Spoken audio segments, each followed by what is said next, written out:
bahwa hari ini apapun komplain, itu komplainnya ke gubernur. Tidak heran sih semua orang sekarang seperti bergantung sama KDM. Karena setiap permasalahan yang mereka alami seolah-olah mudah diselesaikan oleh Kang Deddy Mulyadi. Berbeda lagi halnya jika kita melaporkan sama pejabat setempat tentang jalan rusak atau apalah itu. Tidak jarang yang ditanggapi. Dan kalaupun viral, belum tentu yang memviralkan itu tenang hidupnya.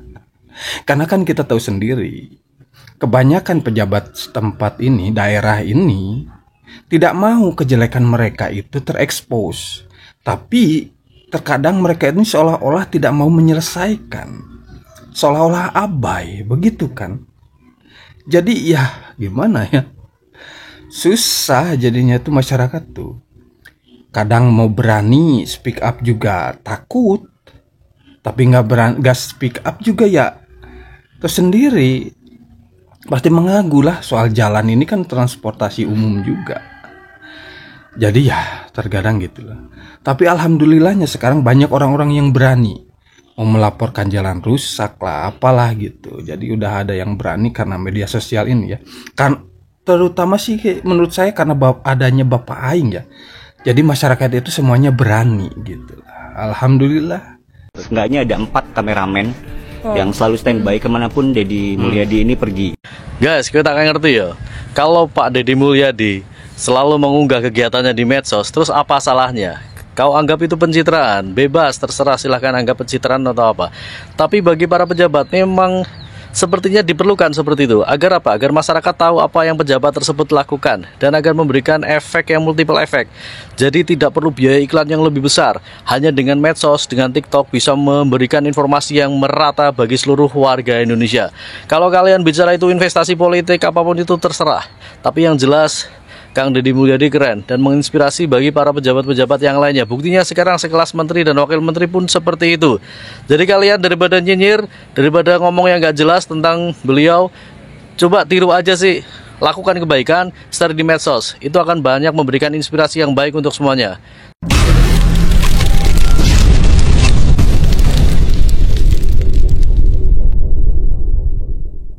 Saya menyampaikan ucapan terima kasih pada seluruh warga yang terus memberikan supporting terhadap saya untuk mengambil keputusan-keputusan kebijakan yang memiliki manfaat bagi kepentingan masa depan. Saya paham bahwa tidak semua kebijakan yang saya ambil, tindakan yang saya ambil memuaskan semua orang. Pasti ada orang yang merasa terganggu, pasti ada orang yang dirugikan. Tetapi pemimpin itu harus mengambil keputusan-keputusan yang demi kepentingan banyak orang. Jangan mengorbankan banyak orang hanya untuk melindungi sedikit orang. Itulah pemimpin. Dan saya memahami bahwa dulu kita dihadapkan pada situasi penambangan liar berkecamuk di mana-mana. Jalan hancur di berbagai tempat. Premanisme hampir ada di semua sudut. Sampah berantakan tak tertangani. Jalan-jalan mengalami kekumuhan. Pandangan-pandangan mata kita tertutup ketika melihat sawah, melihat pemandangan kebun teh, melihat hamparan hutan. Semuanya direbut oleh orang atas nama kepentingan ekonomi dan atas nama perut tentunya. Tetapi tidak ada yang mau membenahi. Dan semua orang terdiam. Kini pada saat saya mencoba untuk memulihkan fungsi sungai, memulihkan fungsi hutan, memulihkan fungsi perkebunan, menghentikan berbagai penambangan liar di berbagai tempat. Pasti ternyata banyak orang yang keberatan terhadap tindakan yang saya lakukan. Saya paham ketika membabat semak, pasti banyak tikus yang berlari, pasti ada ular yang merontah, pasti ada kecoa yang berteriak. Untuk itu, semuanya harus kita hadapi dengan baik dan kita selesaikan secara bersama. Saya meyakini bahwa apa yang dilakukan suatu saat akan menjadi kenangan. Saya lebih memilih menjadi pemimpin yang dibenci, tapi meninggalkan legasi, daripada dipuja, tapi hanya meninggalkan harapan hampa. Nasib Suryadi, penghuni tenda terpal, minta tolong Deddy Mulyadi, rumahnya di Kampung Gabus dibongkar. Pembongkaran bangunan liar di Kampung Gabus, Tambun Utara, Kabupaten Bekasi viral di media sosial. Banyak warga yang nelangsa atas keputusan Gubernur Jawa Barat Deddy Mulyadi ini. Diketahui, pembongkaran ini merupakan perintah langsung Deddy Mulyadi yang disampaikan melalui Bupati Bekasi Ade Kuswara Kunang usai kunjungannya ke lokasi. Jadi, bagaimana tanggapan kalian? Tinggalkan komentarnya di bawah. Kang Deddy Mulyadi alias KDM, mohon maaf ini bisa berhenti nggak berulahnya ini? Pusing kepala saya, Kang. Salam APBN, ambil positif, buang negatif, tonton videonya sampai habis. Jadi seperti yang kalian semua dan kita semua sudah tahu bahwa Kang Deddy Mulyadi, Gubernur Jawa Barat, mengeluarkan kebijakan baru, yaitu anak sekolah dimulai tahun ajaran baru, ajaran 2025 dan 2026, ya. Anak sekolah itu akan masuk jam 6:30 pagi dan PR akan dihapuskan supaya anak bisa lebih produktif di rumah, bisa belajar memasak, belajar membersihkan rumah, membantu orang tuanya, berolahraga, dan lain macamnya. Untuk tanggapan gue terkait kebijakan Kang Deddy Mulyadi, dua hal ini ya, masuk jam 6:30 pagi dan PR dihapus, gue udah nyiapin video tersendiri, kalian bisa cari di profil gue ya. Pokoknya udah gue siapin videonya tersendiri. Tapi kali ini gue mau merespon sama omongannya Bu Retno. Nih, omongan Bu Retno seperti ini. Dia bilang, guru juga punya keluarga. Maaf ya Bu Retno, punten ini saya mohon maaf, bener-bener saya mohon maaf. Di luar ngomongin kebijakannya Kang Deddy Mulyadi terkait siswa sekolah itu akan dimasukkan jam 6:30 pagi gitu ya. Saya mau nanya apa hubungannya sama keluarga, Bu? Sekarang Ibu kalau ngomongin keluarga dan disangkut pautkan dengan bangun pagi gitu ya, Bu.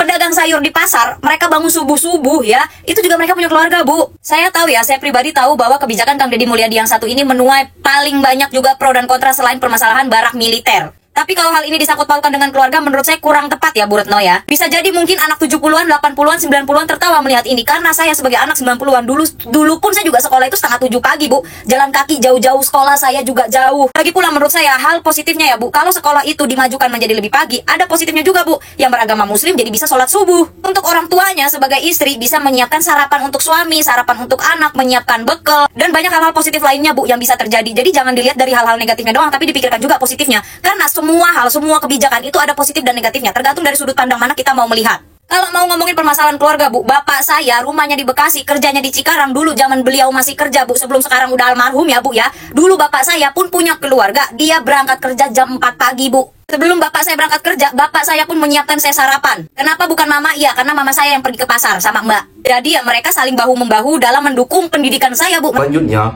pembongkaran dilakukan karena bangunan tersebut menempati tanah milik Perumahan Jasa Tirta, BUMN yang bergerak di bidang pengelolaan sumber daya air. Pemerintah daerah menyebut kawasan itu akan dinormalisasi dan dibangun fasilitas oleh Dinas Sumber Daya Air Jawa Barat. Salah satu warga yang rumahnya digusur oleh Suryadi. Setelah bangunan dibongkar, Suryadi memilih mendirikan tenda terpal berukuran 4x8 meter di atas puing-puing rumah lamanya. Jadi, bagaimana pendapat kalian? Silahkan tulis komentarnya di bawah. Mau tahu kenapa Deddy Mulyadi nggak pernah takut miskin? Karena dia bukan hidup dari... Ya, mohon izin stage. Assalamualaikum warahmatullahi wabarakatuh. Untuk menanggapi fenomena atau trending topik yang sedang viral di Indonesia ini untuk Kang Deddy Mulyadi. Ya, seorang pemimpin leadership Kang Deddy Mulyadi adalah yang sangat smart, yang sangat paham tentang sebuah birokrasi, tentang sebuah tatanan negara, tatanan kehidupan dari masyarakat. Dia sangat paham bagaimana untuk saya sebagai leadership dan bagaimana yang harus saya lakukan. Dan bagus banget, dan mudah-mudahan seluruh pejabat publik seluruh Indonesia mengikuti sisi baiknya Kang Deddy Mulyadi. Dan benar, Kang Deddy sangat smart dan dia bisa mengerti.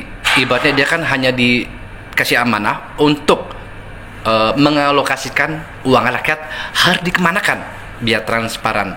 Nah, jadi Kang Deddy beliau ini sangat cerdas dan jadi dia bikin konten kreator dan dia menyewa editor, dia menyewa seperti memperkerjakan lah seorang kameramen, dia juga memperkerjakan seorang lighting, karena dalam bikin konten atau bikin film atau bikin sebuah video pasti ada konten kreatornya, ada bagian sutradaranya seperti apa konsepnya seperti ini, dan juga ada lightingnya, ada kameramennya, ada editingnya segala macam. Kang Deddy pinter banget dan dia bikin sebuah tim seperti contoh seperti kayak mohon maaf kayak Mbak Imong juga sama. punya tim, dan timnya Kang Deddy sangat solid, sangat bagus, dan dia mengerti bagaimana seorang pemimpin harus mensoap pekerjaan apa yang harus kita kerjakan, seperti apa kita keluhan-keluhan masyarakat apa aja, seperti dari kemiskinan, infrastruktur, banjir segala macam, seperti kemarin di Bogor, Depok, Bekasi,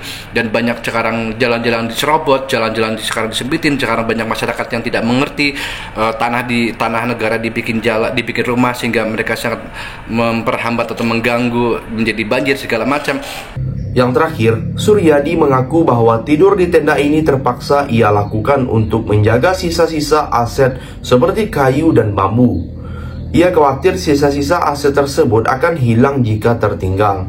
Sementara itu, 4 anggota keluarganya mengungsi ke sebuah rumah kontrakan setelah mendapat bantuan dari seorang dermawan. Harta satu-satunya yang dimiliki Suryadi saat ini pun adalah bahan bangunan dari sisa reruntuhan rumahnya. Oleh karenanya, Suryadi pun rela tinggal di bawah tenda, menghadapi panas terik siang hari maupun dinginnya angin malam. Jadi, sampai di sini bagaimana tanggapan kalian? Tinggalkan komentar di bawah sebanyak-banyaknya. Saya dari channel YouTube Segudan TV, pamit. Sampai jumpa.